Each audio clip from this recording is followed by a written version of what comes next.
Хөгчим бөөгийн ховс. Туваагийн хил дагуу амьдарч байсан малчин дорилог жав урд гартай нэгэн ажээ. Нэг удаа олуул нийлж туваа руу гараад бөөгийн малаас хөөжээ. Тэр бөөг эмэгтэй хүн мөртлөө сахал үстэй алмас шиг амтан байдаг гэж ярилцсан. Түүний талаарх итгэмээргүй мэдээллийг тоосон янзгүй хэсэг залуус.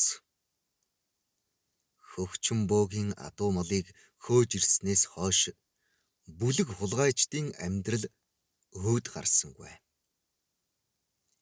Ихэнх нь цаг бусаар хорвоог орхижээ. Бараг дорилог жавл ганцаар амьд үлдэж түүнийг нутгийн номч мэргэн өвгөн хааж хамгаалдаг байж. Нэг удаа улаан өвгөн түүнд хэлжээ. Миний бие барагтай болов. Одоо үүнээс цааш чамд туссан бөөгийн хараалыг хариулж чадахгүй. Чи нутаг сэлгэж хол нүү. Тэгвэл гайгүй ажин мэдх юм хэмээжээ. Дорилог жавч өвгний үгэнд орж бөөтэй газар болохоор энэ талын хараалж ятхыг хариулах бизгээд дарахад нутагт шилжиж очжээ. Дарахадын бөө нарт очоод учир байдлаа хэлсэн боловч тэд толгой сэгсэрч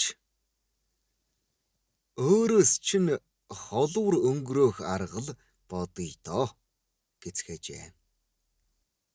Төд удаагүй байхад ууланд мод хийхээр явсан дорилог жавын том хүү цэдэн сураггүй алга болжээ.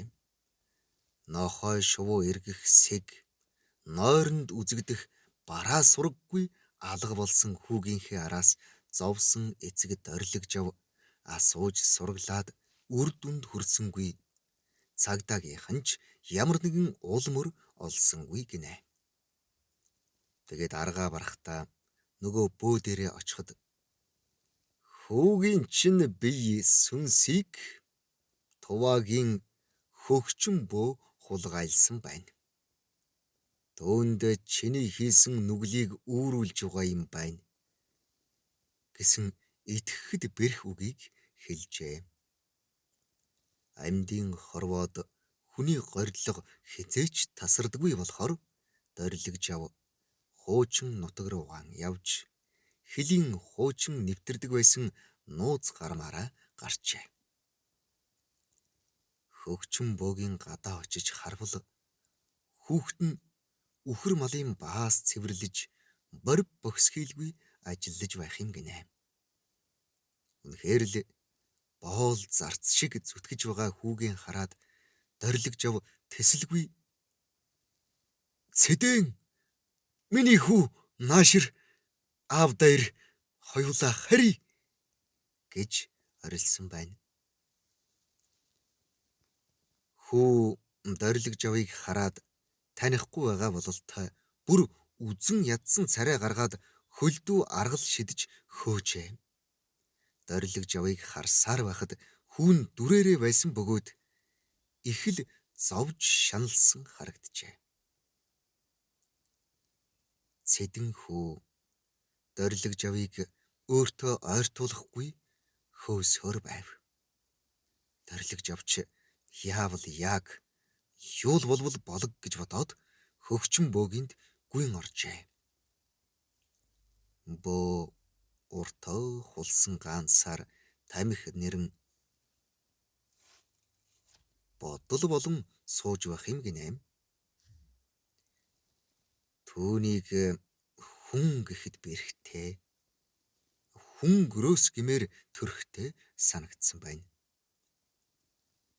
Тэнхүү дорилог жав ихэр татан уйлж газар сөхрөн суугаад бүхий л гэм буруугаан хэлж өршөөн хэлтрүүлж "Хүүг минь буцааж өгөөч" хэмээн гуйжээ.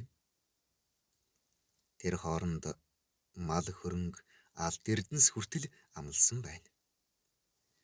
Энэ үед цэдэн хүү Дорилогч буюу аавыгаан жигшин харж ихэд зэвүүцэнгүйгээр харж зогсоод хөгчин бөөгийн хажууд очоод бүхэл өдөржин нус нулимсандаа хутгалдан гуйсны эцэст хөгчин бөө эрх биш нэг хүн болохоор сэтгэл нь зөөлрч цэдэн хүүг нь өгч явуулахаар болжээ. Тэгээд зуухныхаа тагийг авч хуурай хар мод дүүргэж түлээд бөөлж гархан тэрэ. Энэ хугацаанд цэдэн хүүгийн нүүр царай хідэнтэй ховирч өнгө солигдох шиг болж байлаа. Энэ бүхнийг харж там томхон ухаантай байсан дорилогч ав нэг л мэдхэд хүүн түүний хажууд ирж суугаад түүн рүү харж байсныг мэдлээ. Дорилогч авч буцаж хил нэвтэрч ирээд бөөгийн хүссэн бүхнийг ах дүүгээсээ цуглуулж хүргэж өгснөөр цэдэн хүүтэйгээ хамт хөвсгөл нутагт ирж амар жимэр амьдарсан гэдэг.